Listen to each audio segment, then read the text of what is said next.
আসসালামু আলাইকুম ভিউয়ার্স, সবাইকে আবারও ওয়েলকাম করছি আমার চ্যানেল ফুড স্টেশন বাই আয়েশাতে। ভুনা মাংস, কাবাব, মগজ ফ্রাই কিংবা চাপ যে কোনো কিছু পারফেক্টলি উপভোগ করতে কিন্তু লুচিটার সাথে চাই। আজ এমন একটি রেসিপি শেয়ার করব যেটা ফলো করে বানালে আপনাদের লুচিও হবে খুবই ফুলকো এবং মোলায়েম। তাহলে চলুন রেসিপিটি দেখে নেই। রেসিপিটি শুরু করার আগে প্লিজ আমার চ্যানেলটা সাবস্ক্রাইব করে পাশে থাকা বেল আইকনটি অন করে দিবেন। লুচি বানানোর জন্য আমি 2 কাপ পরিমাণ ময়দা নিয়েছি। এই লুচিটা ময়দা দিয়ে অনেক ভালো হয়, তবে ময়দা না থাকলে আটা দিয়েও বানাতে পারবেন। এখন আমি এর সাথে দিয়ে দিচ্ছি স্বাদমতো লবণ আর দিচ্ছি 1 টেবিল চামচ পরিমাণ চিনি। এগুলোকে এখন খুব ভালো মতো মিশিয়ে সাথে দিয়ে দিব 3 টেবিল চামচ পরিমাণ গরম তেল। আমি এই চামচটার মধ্যে তেল গরম করেছি। আপনারা আপনাদের সুবিধা মতো যে কোনো কিছুর মধ্যে তেলটা গরম করে তারপরে ময়দার মধ্যে মেশাবেন। ভুল করেও কিন্তু এই গরম তেলটা হাত দিয়ে ময়দার সাথে মেশাতে যাবেন না। আমি একটা স্প্যাচুলা দিয়ে প্রথমে এইভাবে মিশিয়ে নেব।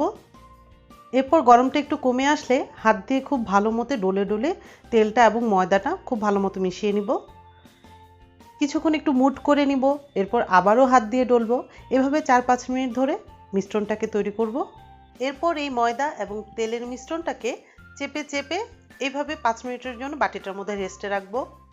5 মিনিট পরে রুম টেম্পারেচারে থাকা পানি দিয়ে একটা ডো তৈরি করব।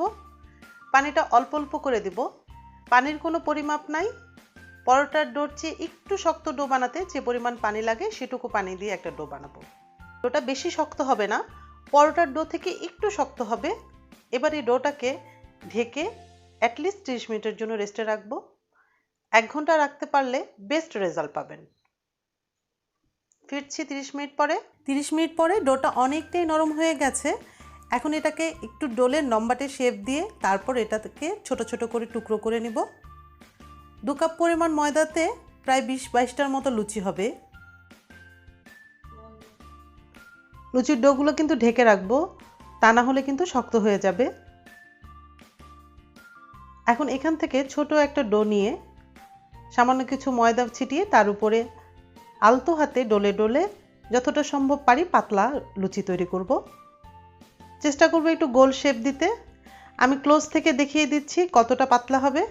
সবগুলো লুচি একসাথে বানিয়ে তারপরে যদি ভাজতে যাই তাহলে আগে বানানো লুচিগুলো কিন্তু শক্ত হয়ে যাবে, তখন আর ফুলতে চাইবে না। তাই ভালো হয় 2-3টা করে লুচি বানিয়ে তারপরে ভাজা। তবে সব থেকে ভালো হবে যদি একটা করে লুচি বেলে তারপরে ভাজা যায়। এখন একটা একটা করে লুচি তেলের মধ্যে ভাজবো। তেলটা যথেষ্ট পরিমাণ গরম থাকবে, তবে চুলার তাপটা মিডিয়াম থেকে একটু কম থাকবে। গরম তেলে লুচিটা দেওয়ার পরে যখন একটু ফুলে উঠবে তখন এটাকে চেপে চেপে ভালো মতো ফুলিয়ে নিব। ফুলে গেলে একটু উল্টে পাল্টে নিলেই লুচিটা হয়ে গেল। তবে লুচিকে কিন্তু লাল করে ভাজতে হয় না, লাল করে ভাজলে সেটা খাস্তা হয়ে যাবে। তবে ওটার টেস্টটাও অনেক ভালো, বাচ্চারা কিন্তু সেটা খুব পছন্দ করে। লুচি ভাজার যে টিপসটা শেয়ার করলাম সেটা ফলো করে মোলায়েম বা খাস্তা যেমন চান আপনারা তৈরি করে নিতে পারেন। আমি এখন একটা লুচি ছিঁড়ে দেখাচ্ছি, দেখলেই বুঝবেন কতটা মোলায়েম হয়েছে। হাত দিতে না দিতেই ছিঁড়ে যাচ্ছে, কিন্তু একদমই খাস্তা হয়নি। ভিডিওটি ভালো লাগলে একটা লাইক দিবেন। যে কোনো প্রশ্ন এবং পরামর্শের জন্য কমেন্ট করবেন।